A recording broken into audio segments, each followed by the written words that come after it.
My guest today is Dr. Chitwan Dubey. She is a gynecologist, a robotic and laparoscopic surgeon at the PD Hinduja Hospital and Medical Research Center. In this collaborative conversation, we're going to talk about her expertise in minimally invasive surgery. We'll talk about women's health. We'll talk about hormonal imbalances and when surgery becomes a solution for these problems. You can use the bar at the bottom to choose the questions you want to listen to the answers to. But I do hope you listen to the whole conversation because it was a really strong conversation. It was very informative about women's health and how we handle pain and how we handle our reproductive health.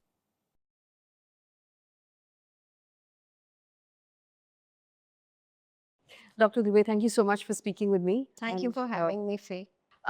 When we were doing the research for this conversation, one of the things that struck me is the journey from puberty to menopause, the gynecological journey. Pain kept coming up. Pain during puberty, pain during pregnancy, pain after delivery, pain during menopause, perimenopause. Is pain part of life for women, or have we just accepted it as part of life? So, Faye, I would say that we've over the years always tried to normalize pain for women as being an integral part of all these stages in life which you just talked of. But that's not the right thing. So somewhere we need to create the awareness and educate people about not normalizing pain. Pain of what kind at puberty is acceptable or should be acceptable. Somewhere you need to define that. So say if a child, 13, 14-year-old, tells you that she's getting pain in every menstrual cycle, but she's able to go to her school, do her things normally and come back, and it's just something she's aware of and doesn't change her day-to-day things, her playing and everything. She may just step down a little bit, but it's acceptable. But if the pain is excruciating enough that she stays back, doesn't go to school for those 1 or 2 days, she's popping medicines every fifth, sixth hour, that's not welcome. One needs to find the cause for that pain. You just can't let her be that way for all the years to come. And you just can't take it as a normal and this will settle gradually. We talk of children who are elder to her, say young girls in their 20s, 30s. Again, if the pain stops them from going to their office or college, whatever. So if your day-to-day life is getting affected, your work is getting affected, your school, college is getting affected, you definitely need to visit your gynecologist to find out, or rather say rule out, that there's no pathological reason for this pain. Oh, the pain. And it's just a physiological thing. So there comes a point in time where the pain is no longer physiological. So physiological could be different for you, it could be different for me. Yes. So my pain threshold may be very low. What you perceive as something, oh, you know, this kind of pain, I can go about doing my news things and all my work. As a journalist, whatever commitments you have, for me, maybe for that kind of pain, I'm like, okay, I can't go to the hospital today because I just can't do a surgery with this kind of pain. So my threshold is perhaps lower. Maybe we're getting the same kind of pain. So I need to address it. So there's nothing wrong with me as a person, which we tend to blame it on the girl that, you know, you have this very low threshold for pain and, you know, try to bring her down. I mean, that's where we go wrong as people. I mean, whether we're men or women, we need to understand that the person is complaining about it. The person is feeling that things are not normal for her. That's why it's stopping them from doing their day-to-day routine activities. So you need to address it. Be sure to visit the gynecologist. Can we take that as a thumb rule then across age groups that if you are facing pain that is debilitating, you're not able to function? Debilitating, excruciating pain needs to be addressed for sure with imaging, and directly don't go for imaging, visit your doctor. Let the gynec take the call as to if it's normal, maybe she'll just send you back. She or he may just send you back that you don't need anything. I mean, most of the doctors would pick up a cause if it's there, if it's a pathological cause, and they'll address it. I want to talk to you a little bit about PCOD or PCOS. Now, apparently they've changed the name. It's now PMOS. Exactly. So, Can you tell us why they've changed the name and what that means? so basically, from years we were associating PCOS with multicystic ovaries Yes. and lot of weight gain, Yeah. which was not exactly the true way to assess it. Doctors were treating it as well, and I mean, it was being addressed correctly. But the name now points out to what exactly needs to be done so that there's a general public awareness about the problem per se. So, polycystic ovaries, when we talk about them, so PCOS, what we used to call, now we call it PMOS. So, polyendocrine metabolic ovarian syndrome is the new name. Mm. So, because there's an endocrine element to it, which is about hormones, we know, and then there's also this metabolic element to it. So, when we talk metabolic, we are talking about sugar control, insulin resistance, weight gain, cardiovascular impact. So, you're not talking only about hormones which are getting affected. So, there comes this, I wouldn't say multidisciplinary, because usually either the gynecologist or your endocrinologist would treat it. So, yes, that approach needs to be correct because you Yes. would want to address all the aspects. Where we were going wrong when we were taking it as PCOD, it wouldn't be wrong, I would say.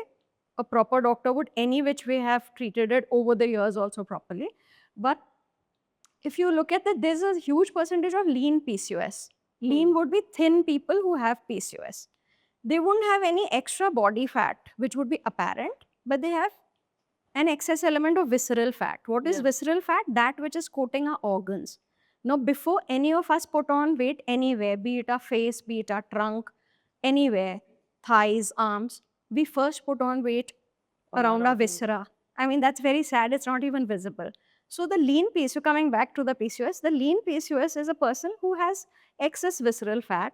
She has as much risk of cardiovascular issues, as much risk of becoming a diabetic person in the future, getting diabetes, as any other PCOS person. So that's why the name polyendocrine metabolic ovarian syndrome, which kind of covers all the aspects which need to be covered and addressed so that you can give her a better quality of life and she can get all those aspects addressed. So, do we know what causes PMOS now? I said that So correctly. it would have a genetic element to it, but then there are patients which we come across, so many patients. I mean, most of our mothers turn around and say, "We don't know what this is. We didn't have it in our time." So because they were very active. See, they were doing the household chores every day and they were moving about more. And we, all of us, and especially in the current world, the younger girls, if you look at them, they get up, they are rushing to their office, they're working, doing desk jobs the whole day. They're coming back, they have their calls. I'm sure you come across all these people. And we as doctors, especially me practicing at Mahim Enduja and Khar Enduja, so we'll come across all these girls from BKC who will come to us every other day, and you realize that you want to work them for the PCOD spectrum. Yeah. So why? Because they have such, and they, nobody else in their family, not even their elder sisters have it. Because the lifestyle, which is so sedentary, and they're all the time working, the stress of work, and the eating habits which are not so good, because I mean, they're just eating either Yeah. in the office. They're going so early that perhaps their cook couldn't pack a meal for them. So they're eating, if the office is providing something, they're eating either in the office, which would be a full buffet layout. No, one doesn't choose it. One doesn't go ahead and choose dal, rice, and vegetables. One would go and eat pasta when you're 25, like recall when you're 25. One would go and pick up that cola and have it with your pasta. So with loads of cheese or a burger. So that's why they're going wrong in the eating, as well as they have no time for their workouts because they're coming back at 9. Now, when, how do you have the energy to work? And you can't really blame them. It's entirely lifestyle linked. There's a genetic element. There is a genetic element, and then a lifestyle. Theoretically, if we say there's a genetic element to it, but we'll come across so many sisters Yeah. who are nearly the same age, and one would be a frank, overtly PCOS person, and the other would be totally fine.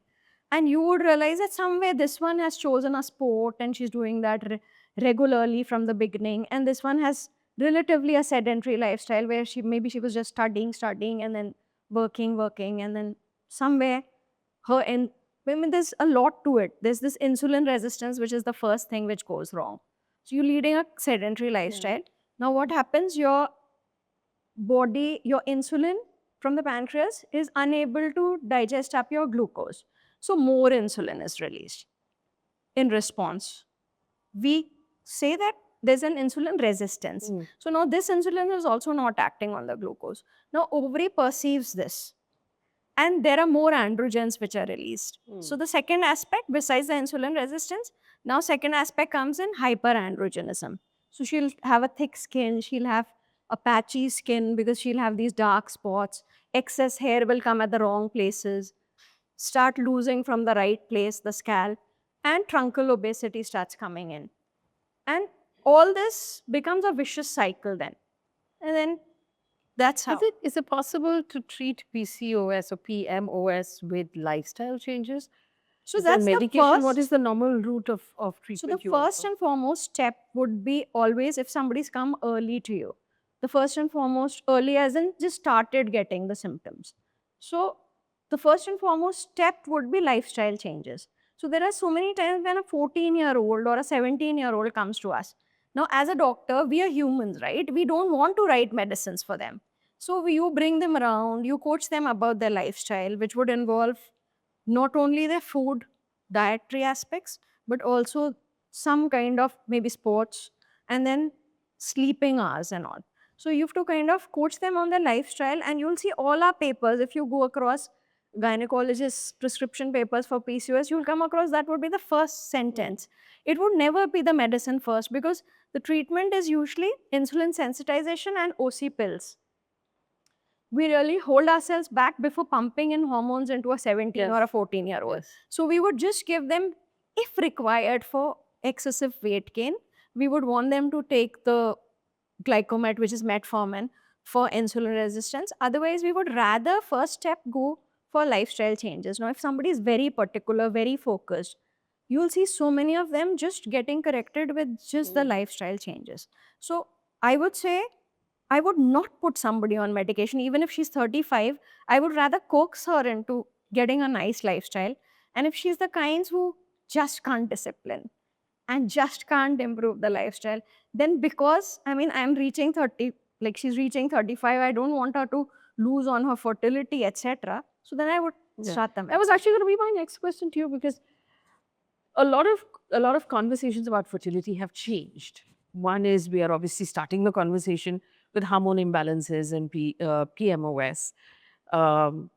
Women are now choosing to have children later for various reasons. How can we be better prepared? How can we look after our ability and our fertility better from our 20s and our 30s, so that even if we choose to have our children later, we're in a better position to do so? I mean, the answer will always be lifestyle. Yes. Because see, I mean, if you compare our It's an population, evil double-edged sword, because we're choosing to have children later because of our careers. which should be justified, Yes. because see, we in India, I mean, we have to be accepting of the fact that we've always pestered our girls to get married before you hit 30, have your child before 35, which is scientifically very right because the biological clock is ticking. But the perspective behind it was never science. It was just like, I want to get over and done with. Mujhe This beti ki shaadi responsibility. karni hai, I'll get Yes. over and done with it. But that's not the right way, because see, diverting from the topic of today, but I mean, so many marriages are, I mean, not lasting. So you wouldn't want to push somebody to marry just because everybody else Yeah. around me is getting married, I should also get married. If you found somebody right, I mean, I'm not preaching that, but I mean, if you No, but found you- somebody right, go ahead and Yeah. get married. And if you want to then have a child with that person, beautiful. But if you haven't found the right person, just because you're 30, 32 or It's 35, not a good enough reason to that's get married. not a good Absolutely. I enough fully agree with reason you. to get married, totally, because it may just not last because you went in for the wrong reasons. So then comes this aspect of fertility. So somebody is around 30, 32, 35, and they're like, they haven't found somebody, and they'll come and sit across you, and they haven't even brought up the topic. But as a doctor, it's my responsibility to talk about it, and every gynec's responsibility, that if you're 34, 35, I am thinking on those lines. And without getting personal, because we're not supposed to ask those questions, but you would ask them if they've thought about the fertility aspect of their lives, and if in future. So many of them, when they're much younger, they'll be like, mujhe to karni hi nahi hai. But then that point in time, the decision may be different, and you don't want them to have something which they decided at 28 to be a regret at 38. So I would say the benchmark which most of us as gynecologists keep is 35. So Okay. if by 35 somebody has not really found somebody, or if they've not really planned a pregnancy, we always want them to go for ovum banking. So Okay. we want them to go to the IVF specialist. We want them to preserve their fertility by banking their eggs, freezing their eggs. Then even if if you meet somebody at 42, I mean, even if you meet somebody at 52, would be a bit late, because then you would be in your 70s when the child is an adolescent. You wouldn't want that.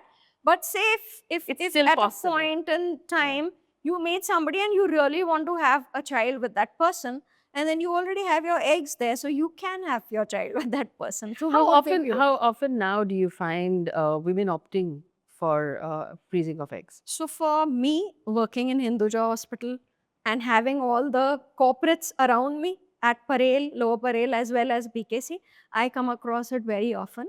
Is it expensive to freeze eggs? So somewhere, I mean, yes, it is expensive, because you can say that the first time when they'll go, the first cycle which will be done, and we don't retrieve one egg at a time. When we're going for IVF, normal cycle, a girl ovulates once in a month, one egg Yeah. stays alive for 24 hours. Yes. But when we are doing IVF, like when we are thinking of freezing the eggs, now we are just stimulating the ovaries. We are trying to get a certain number of eggs, a good enough number of eggs which we can freeze in the bank. So yes, we stimulate. And for all those stimulation agents, we'll need almost injections which are worth 1.5 to the procedure per se another 80. So 2.8 to 3.5 is the usual cost for this first step. And then every year you have to pay for keeping it in the bank. It's like you've stored it in the bank. So different labs have different, I mean, Mm. costing systems. But it is a process that you recommend. Definitely, if one can afford it. So tell me, when we're talking about later pregnancies and women having babies later, obviously IVF becomes a really important, fertility treatment becomes a really important aspect of it. Um, I mean, you have more and more women opting for fertility treatment now because there was a stigma which is gone now. So how can we as women prepare for or be physically better prepared when it comes to IVF, when it comes to fertility treatment? Two aspects which I would want to talk about. So if you look at our race and the Caucasian race, or for that matter, the Japanese people, have treated loads of Japanese people at one of the hospitals where I was working. So you will realize that when a person comes to you talking about fertility preservation, the key aspects are AMH values, anti-Mullerian hormone, and the second aspect is antral follicle count. So you take the antral follicle count and you know that, okay, this person's fertility and AMH value is good. Do I even need to send her for freezing? If she's 34, 35 and everything is good, and she may find somebody down the line, you tell her, okay, even delay it by a year or two. You visit me again if you haven't found somebody and if you're not really planning pregnancy. This is one aspect to it. This is the scientific aspect to it. Then talking about the racial differences, sad to share, but we Indians, most of us, and this is not with the entire Asian race, because their fertility is good even in their mid 40s. A 43-year-old would come to you and she's conceived spontaneously. A 44 and 45 would also conceive spontaneously. So where are we going wrong? Somewhere we are going wrong, right? Hang on, you're saying as Indians, our Our fertility, fertility is runs out hugely earlier. beautiful. Exactly. That's what. Our AMH values decreased. Like, very horribly, they decrease after 35 for us. I mean, there's a skid down that flow chart. So our fertility is beautiful in our 20s and 30s until say 37, 38, and then we just dip. And we don't dip gradually. We dip like a cliff. totally. It's like a cliff. You just fall down the cliff and you'll realize that the person is just below 1. Below 1 AMH is very low. And then you may start thinking in terms of donor egg, right? Which is not so bad. I mean, one loves the child which one has carried, even if it's from a donor egg. So, I mean, with due respect to all the pregnancies which have been through donor eggs, many of my patients also, it's a beautiful phase for them, and then they're totally satisfied, because later on one is not thinking, where did this child come from? It is your child. But at the same time, we have to be very clear that somewhere our lifestyle is going wrong. So everything ultimately boils down Comes to down to life. If you were to put down rules of lifestyle, So you What see would they that be? they work at a certain, they will work till a certain time. We glorify hard work. We'll be like, मैं सुबह 8 बजे का निकला. I come back at 9, 10. I never see the sunset in Bombay. And that's somebody like me also used to say this, realized it somewhere down the line. But we glorify it. Yeah. Okay, working hard, being ambitious, nothing wrong about it. Each one to himself. I mean, but at the same point in time, somewhere you need to be taking care of your health, because it's not only about fertility. It's not only for women. Men's sperm counts also going down because of all this. So that stress of work, those hours which you gave to your work, you did not eat your meals on time. You did not do your workouts. You did not do proper hours of sleep. Now that your HPO axis changed, hypothalamus pituitary axis. Hypothalamus is the master of endocrine orchestra. See, for as a gynac, for us it's all about hormones. So when we say hormones, hormones are like an endocrine orchestra. You're the drummer, I'm the guitarist. I go wrong, you may just stay right for another 2 minutes and then But you will go eventually, I wrong. will also go wrong. So basically, all those hormones are connected. Now, the band master of this endocrine orchestra is hypothalamus. Huh. So the hypothalamus starts going wrong with stress, the HPO axis we call it. For women especially, hypothalamo pituitary ovarian axis. Now that starts going wrong because of all the stress which we are carrying. And we may not realize it as stress. So No, but yes. the interesting thing about this series that we've done, we've spoken to a cardiologist, we've spoken to gynecologist, we've spoken to gut specialist, we've spoken to people about neurologists. It all boils down to lifestyle at the end. Diet, exercise, Yeah, sleep. diet, exercise, sleep, hydration, like these 4 things, right? So effectively, it's not just about gynecology. It's about just looking after our bodies and not sacrificing it at the altar of ambition. Shouldn't be looking after yourself, shouldn't be taken as a luxury, which is what women especially do. Yeah. It should be labeled as a necessity. And that should be your thing. I mean, take home message. The most counterintuitive thing that you can tell a woman is to sleep 8 hours a day. Because which woman sleeps 8 hours a day? Especially after you've had Kind a of child. not possible. It's not possible. After you've had a child, so automatically your sleep is just disrupted for the rest of your life. Even if you haven't had a child, I mean, immediately after having a child, it's impossible to sleep impossible for to 6 sleep. months. Yeah, So yeah. that's a given. But there comes a point in time where your child has his own life. I mean, the child is going to school, they're doing their own things, and you have to give up on. So somebody who doesn't have a child would also not be sleeping 8 hours, Yeah. So you have to remember that. So you have to be very clear that you have to push yourselves, discipline yourself for the long run. Because, I mean, 6, 7 I love hours that we of have to sleep. discipline ourselves to rest. So you have to give up on the mobile, the first thing, and then Yeah. you have to give up on the TV. So you have to stop yourself there, or tell yourself that only till this point in time I'll watch it, because I have to get up at 7, 6, whatever. And then I have to do whatever my pranayams I have to do. My I work wind up have doing to this do. every day. I'm looking at the clock saying, if I sleep now, I will wind up sleeping how many hours? Okay, it's not enough. I have to sleep quickly because otherwise you don't get your Less 7 than hours. 6 is blasphemous, I would say. Oh, wow. So I would say 6 should be an absolute aim even on working days. And there's this thing called sleep debt. So sleep debt is like, say I slept only 3 hours today because I had a labor at night. She delivered at 2.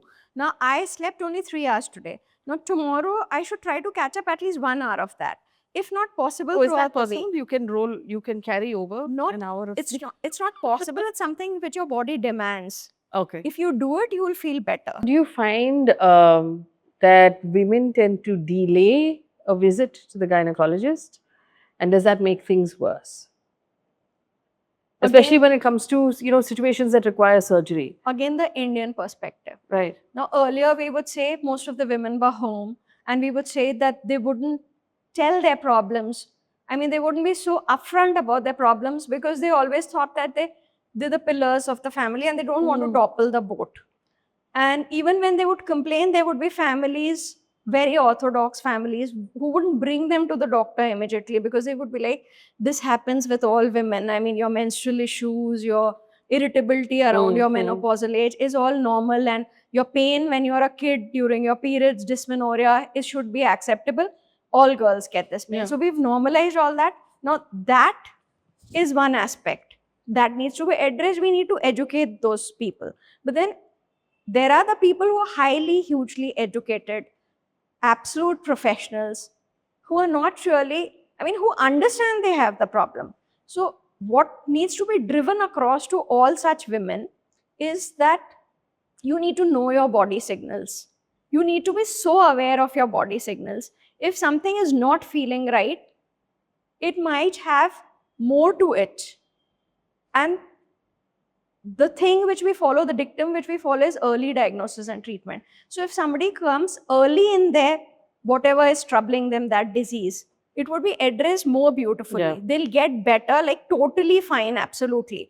And maybe if something is addressed much later, when it's a bigger disease, it's not always about cancer becoming stage 4. It could be something like fibroid becoming much bigger, something like adenomyosis becoming from mild to moderate to severe. It could just be something which you've not addressed at that point in time and has increased in severity. Then the treatment will also not totally kill it. It wouldn't be nipped in the bud. So yes, be aware of your body, be aware of the signals which are given to you by the body, and meet a healthcare provider who will address it. You need to visit your gynec if you think it's a gynec issue, and you need to address that instead of just sitting back on it. At what point does surgery become necessary in So, gynec issues?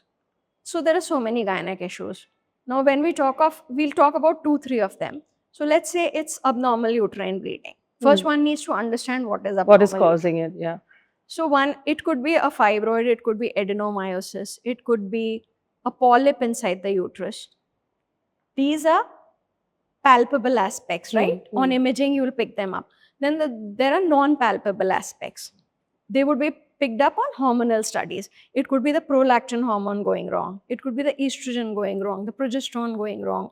It could be just vitamin D and B12 deficiencies or iron deficiency, which has already happened, and then it's a vicious cycle which has been created. So one needs to understand what is a normal period, what is not normal about periods, and then correct those things. Now, when you visit your gynecologist, she'll do your hormone profile, she'll do your imaging. Hormone profile is blood work. We test the hormones in the blood. If they are wrong, usually a medication is given and the problem gets sorted. And then if it's a palpable cause, say it's a fibroid. Now, all fibroids don't need surgery. So a fibroid which is causing symptoms which are very aggressive and which are detrimental to her general health needs to be addressed, because there's no medicine which can shrink and make the fibroid disappear. A fibroid would range from the size of a pea to the size of a maybe watermelon, muskmelon. As big as that, imagine. Now, a bigger fibroid would be causing pressure symptoms on the bladder, on the intestine. So there could be constipation, there could be frequency of urine, there could be excessive bleeding with which is coming. Sometimes some big fibroids also don't cause too much bleeding. Then small fibroid also could be causing too much bleeding. Depends on where it is placed. So the uterus is a bag, right? Fibroids are muscular growths on the uterus. It could be outside, it could be inside the wall, it could be totally inside the cavity. One which is inside the cavity definitely needs to be operated. Anything which is inside the cavity is increasing the surface area of the area which causes the bleeding. So she's getting excessive bleeding, needs to be addressed. And definitely, whether she's seeking fertility, not seeking fertility, it's going to be detrimental to her general health because she'll lose more blood in every cycle. That fibroid needs to go. Now, there would be, say, 2 fibroids sitting on the top of the uterus. We call them subserosal, or in the wall of the uterus, and not causing anything much. She's totally fine. She was not even aware of it. You won't believe it, the incidence of fibroid is almost 60 to 70% on incidental, we call it. Incidental is when she's not aware she has a fibroid. She came for a scan, say for a general health checkup, and then the doctor found out that, oh, she has fibroids, and the doctor conveyed it to her. Now she's like gone bonkers, oh my God, I have a tumor. But all fibroids are not to be operated. There are some fibroids which need a surgery, depending on what are the symptoms, whether it's pressure symptoms or excessive bleeding, depending on what is the rate of growth. Now, very rarely, like 0.02%, which is like very rare, there's a higher chance of a person having an accident while driving on the road and not coming back home than a fibroid turning malignant. Doesn't happen with all of us, right? We all drive back home every day. We are not having accidents. You can't guarantee it, But then a fibroid which is rapidly growing can become cancerous. So the doctor will monitor your fibroid 2-3 Yes. successive scans. If it's growing rapidly, needs to be removed. Not growing rapidly, not causing any symptoms, no surgery needed. Then there are these newer therapies, GnRH antagonists have come up, relugolix, elagolix. Now, if somebody is 47 and they have a fibroid which is sitting there in the wall of the uterus causing excessive bleeding, but we are not, because she's getting menopause, her menopausal hormone is very near, around the corner. So, 2 years down the line, I would want to bridge that time instead of offering her a surgery. If the bleeding is not torrential, I would rather give her some medical management, like the drugs which I talked about, and take her 2 years down the line. These are very new drugs, I mean, but they're wonderful. Just like Mirena, we'll talk about that maybe down the line. So these two drugs have changed the management so beautifully. So you can bridge the gap and take her to a point in time where she'll attain her menopause. She never needed a surgery. Then there are people who are planning a pregnancy, say 2 years down the line. So right now the fibroid, you want to remove it now, or she's not very keen on it because she's still to get married and she would rather do it later if required. And if fertility is not getting affected, then might as well just have her babies and later on, if required, remove the fibroid. This was about fibroids. Abnormal uterine bleeding, you always want to determine that with a tissue biopsy that there's nothing which can turn malignant. Malignant is cancer, we all know. So if required, if there's no hormonal imbalance which you can pinpoint, and she's still getting, and no palpable cause also, and still she's getting an abnormal uterine bleeding, a heavy bleeding, you would rather send her tissue biopsy to know that it's not a cancer coming up. And that's when, yes, a small surgery is proposed. It's called hysteroscopy with DNC, or picking up that polyp and sending it for biopsy. How is robotic surgery different, better? Is it an improvement on the surgery that was being done up till now? So basically, robotics is the future for all gynacs. But you have to understand that the precision, the magnification is there in minimally invasive surgery, laparoscopy. It's as good actually with the hands of a good laparoscopic surgeon, and 3D imaging in the current world. Laparoscopy is as beautiful. But for certain cases, robotics has an edge. So what are those cases? Say endometriosis, say big, huge uterus with fibroids. Like I said, fibroids, the multiple fibroids, they can make the uterus to the size of a watermelon. I mean, 8-month pregnancy, imagine. So now to approach that uterus, you would want, if you cut the patient, you will have to give a vertical cut, which was given in the past, earlier. But that takes time to heal, and the patient's body is never the same. You did split her abdomen into two, nothing can be as good as what was natural. Now, when you're going in through those small holes, very small holes, 1 centimeter, 2 centimeter, and you're going in through, your instruments go in through that, you have a magnified image of everything, all your pathology. So now you're looking at things and you're doing them in a very precise fashion. The blood loss is minimized, the precision is more, the healing is better because the blood loss was less and there were no big cuts. The healing is better. You were able to remove all the fibroids and get them and re-suture her uterus so that she can conceive in the future.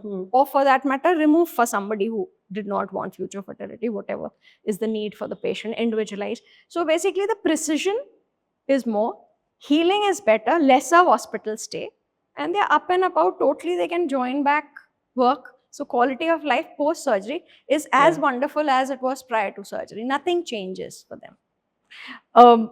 Of course, one of the things about being a woman is that there are 3 or 4 extra cancers that we can get. So I want to talk to you a little bit about screening of gynecological cancers. What point do we start screening? How often do we screen? What are the screens that are necessary?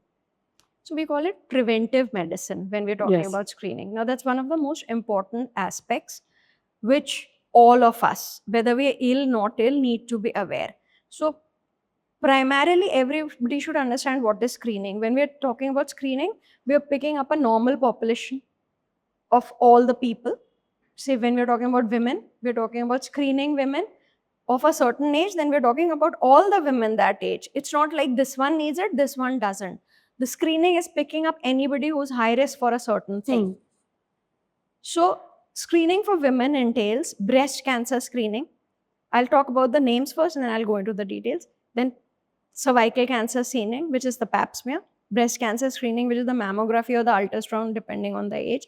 Then you want to screen them, the younger girls, for STIs also, sexually transmitted infections. Then today, in today's world, we kind of, when they come to us with excessive pain or abnormal uterine bleeding patterns, which could be not getting menses for 5-6 months also, we want to screen them for PCOS also, the PCOS spectrum, PMS spectrum. And I'm saying PCOS so that everybody gets Yeah. it, because they'll be like, what is she even talking about? So the PMS spectrum also, and you want to do bone scan, DEXA scan we call it, to know the bone health for Yes. people. Now say you're talking about somebody in their 20s. So in 20s, you would want the girl to have a pap smear if she's sexually active, 21, 22. Nowadays, we have to be accepting, most of Yeah. them are. So pap smear screening every 3 yearly. And if they're doing HPV DNA with liquid-based cytology, it could be every 5 yearly. So it's not such a burden, right? Every 5th year, Yeah. every 3rd year, you can visit. STI screening for sure. They do not need to go for the other things, but if they haven't been vaccinated in their teenage years, which we recommend 13, 14 for the HPV vaccine for cervical cancer, then definitely you need to bring them on the boat and like get them, make them understand the importance of it and get them immunized, the HPV vaccine, the 3 shots which have to be taken. So this is for the 20s. Now, when you talk about the women in their 30s, again, the same thing. Pap smear needs to be done routinely. They have to be made aware of self-breast examination, which they'll do themselves. Then they need to be screened by the doctor immediately if there's a history of breast cancer in the family. Otherwise, self-checkup is enough for them. Okay. Ultrasound for the breast if there's any palpable Would it need to mass. be history of breast cancer from mother, grandmother, or aunts and extended family as well? So maternal side, it could be your maternal aunt, it could be your mother, it could be your grandmother. From paternal side, the risk is lesser, but it's not zero. So Okay. even if your paternal aunt had it, you have to be particular about if the genetic testing was not done. Because sometimes the genetic testing was done, then you know there's not a familial risk. Your risk is as general as anybody else in the population. But if it's a familial risk, if your BRCA gene and all were positive, then you need to be on board for more vigorous screening. So all women can get genetic testing done to know if they're at risk of any cancer. So all cancers don't have A genetic they have aspect. a genetic aspect to. They don't have a genetic aspect to them. They have the genetic aspect in sense of sequencing and all, genome sequencing on for the future. The people who will come, but not for the, like, say colon cancer. It has a genetic thing to it. So if somebody's family, somebody had colon cancer, there's a huge chance others can also get it. So you would be hearing in the West, especially the Caucasian race, it's mandatory they do colonoscopy for anybody who crosses 50, sometimes earlier.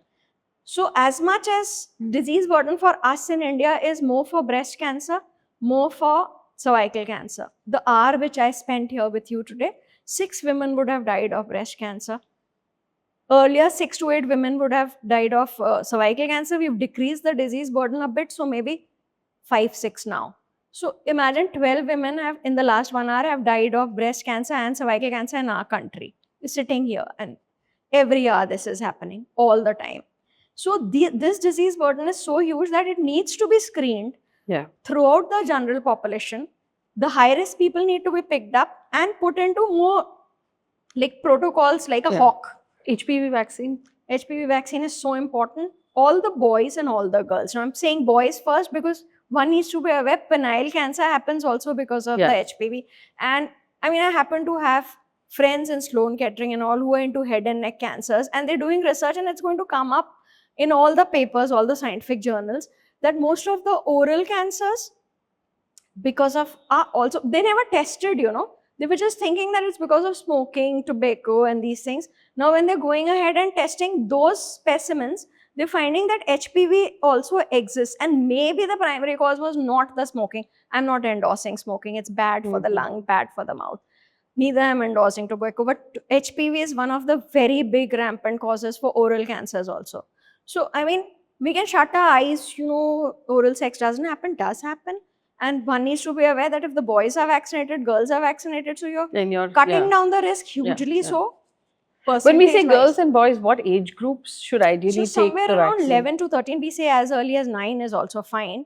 But I mean, we being the Indians, which we are, and like shutting eyes to most of the things, I would say they'll not bring the child to you at 9, but I would recommend it to the government if they were to listen to me. to make it a part of the universal immunization Hmm. program because it's pretty expensive.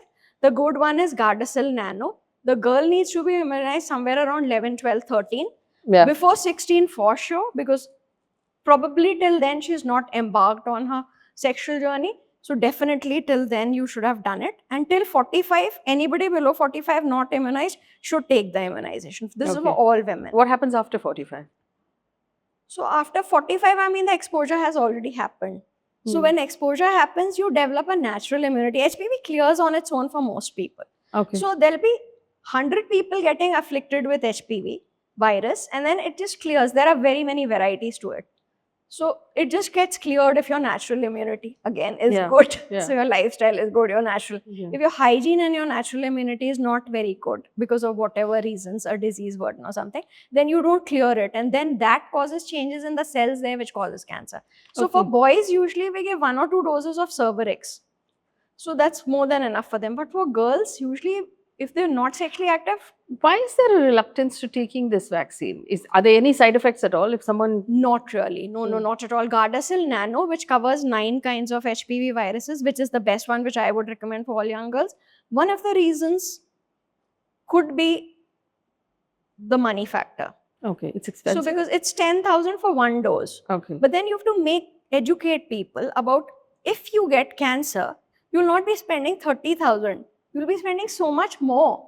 So I when mean, the you're fact talking that someone will give you a vaccine against cancer, it's just, A cancer, a a cancer, cancer. any cancer. Huh. One of the things I wanted to ask you about is thyroid, because a lot of times a thyroid increase or decrease can seem a lot like a hormonal imbalance when it is not. So, how important is it for us to check thyroid as well? It's one of the most important things. Like, I would tell you to do your lipid profile across all age groups. We would ask you to do your iron studies. We would ask you to have a basic CBC. We would want you to do liver function, renal function, and vitamin B12, vitamin D, and thyroid. Hmm. I mean, before every small procedure, also, or for that matter, anybody walking into the OPD with some kind of imbalance or some kind of pathology, you want to check the thyroid. To rule out the possibility. of Because see, this. hypothyroid is existent in our country very hugely. I don't know the exact incidence, but it's in huge numbers, and especially for women during the pregnancy. I mean, normally TSH values around 4.55 are totally acceptable. When TSH rises, we call it hypothyroid. Mm. And when T3, T4 rise, we call it hyperthyroid. Now, when TSH is high, that's hypothyroidism. Now, it has huge implications on the baby's brain development and IQ. So, you wouldn't want any young person to be having high levels of TSH, getting pregnant, leaving it unaddressed, and having a baby, which we could have totally prevented the Yeah. child from having a low IQ. I mean, I wouldn't even want to spell all what can go wrong. It's that bad. So, yes, definitely thyroid has a huge role when we're talking about pregnancy per se. Then thyroid has a huge role in menses also. So many times the menstrual irregularities are just attributed that one hormone going wrong. And just that correction, like you asked me if everybody needs a surgery, everybody doesn't. Sometimes just some hormonal Yeah. corrections sets their path right, and just popping that one pill in the morning and they're good for life. They just need to check it every 6 months or annually maybe. But yeah, I mean, thyroid definitely needs to be addressed because it has a huge impact. We're also a country where I think the incidence of iron deficiency is 50% among women. Is this something that should be addressed across the board, across age groups? So the government is also taking measures to address this, and we as doctors, even in the private practice, try to address it. All the younger people who are still menstruating, because the diet is hugely lacking in iron.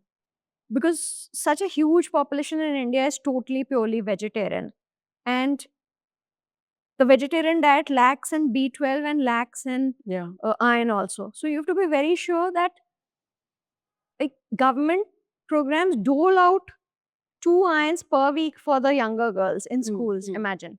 So, I mean, we can do it for ourselves. If you're in the menstruation zone and if you feel, you don't go by the, we don't do it randomly because we would rather do the test first. So, we do the CBC, we do the iron studies. If we find them lacking, then we address it by giving them iron depending on their levels on a daily basis or bi-weekly.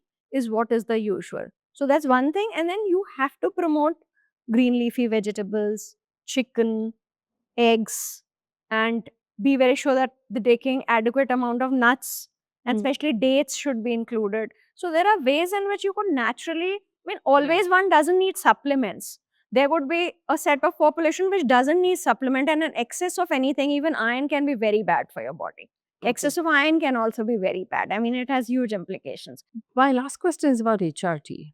For women in approaching menopause, perimenopause, menopause, there's been a lot of debate about whether hormone replacement is a good idea or not.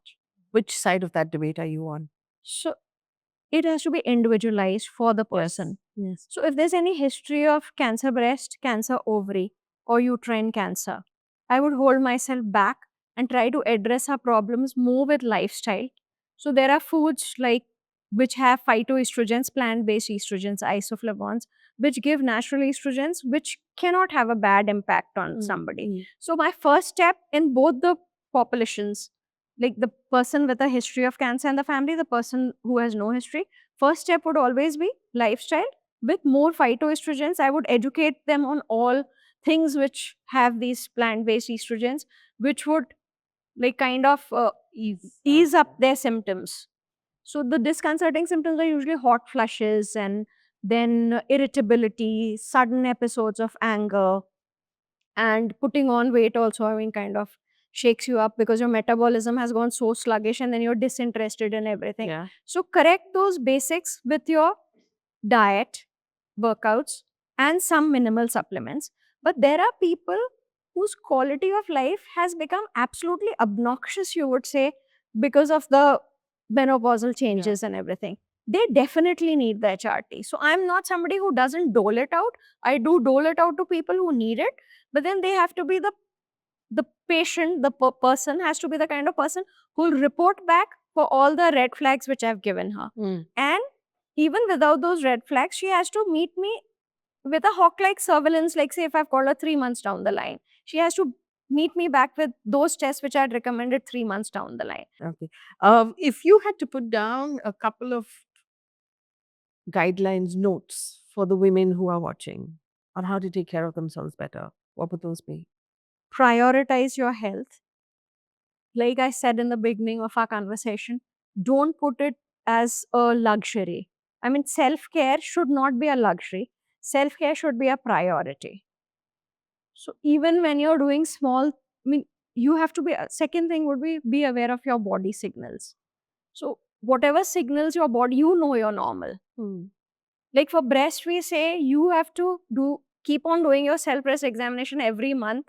I told you the disease burden, so that you are aware of the changes which have happened. You'll be the first one to know that some change has happened. Visit your doctor. Any kind of vaginal discharge, you can't be just sitting on it and ignoring it. Any kind of irregularity in your menstrual pattern, you cannot be ignoring it. So be self-aware. Be aware of your body. Anything not normal, address it. Go to your doctor, tell the pattern, so that the doctor can have something which is actionable and, I mean, act on it. Third thing is, do schedule your screenings. I mean, make it a point to schedule your screenings properly.